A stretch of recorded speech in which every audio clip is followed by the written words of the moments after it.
What you doing on floor, lad, on your hands and knees with your hammer and chisel? Well, what I'm doing is I'm doing the good old technique which you've come to know as nicking and breaking. And the chisel that's in my hand is a tungsten carbide nicker. And it's hand forged, not drop forged. And the hammer I'm using is a 3.5 pound punch walling hammer. And these tools are specifically designed for stonework.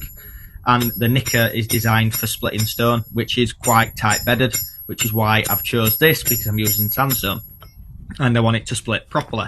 So after I've scored all 4 sides, I'm going to get the big hammer at the side of me to bop it. And in order for it to go correctly, I need to make sure there's no breaks in the line and that they all join up correctly. So after I've traced this back to join it together, I'm going to get my hammer and then I'm going to give it a nice little bop. And normally, to do this, you slide your chisel underneath it, so it creates a void, therefore it splits properly.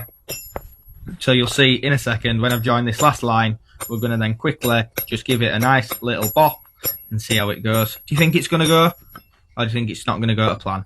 I think it'll go to plan. Well, I know. So now we've bopped it, we're going to just quickly get that little end bit off. You see I've just slid it under? Nearly trapped my finger, but slid it under and bopped it with the P end of the hammer, not the scrappling end of the hammer, or pie end. I'm not sure exactly what it's called. I've always called it P end, or wedge hitting end. Anyway, now we've got rid of that, we're going to throw this up on banker and make a half round coping. So you've come to know what these are, and these are coping stones. And if you don't know what a coping stone is, it sits on top of your wall and it bonds both of your sides of your wall together and stops water ingressing into the middle and pushing the wall out from the bottom. And you'll find these all over Yorkshire, Lancashire, Dales, anywhere really which has pretty much got a dry stone wall. Sometimes they're triangular, sometimes they're square, called soldier copings. And then there's another term as well which I can't say, but it's a hen and something else. So one goes up, one goes down. You'll probably know what I mean by them. But anyway, after I finish crafting this and removing the outer edge of the circle, you'll see it finished.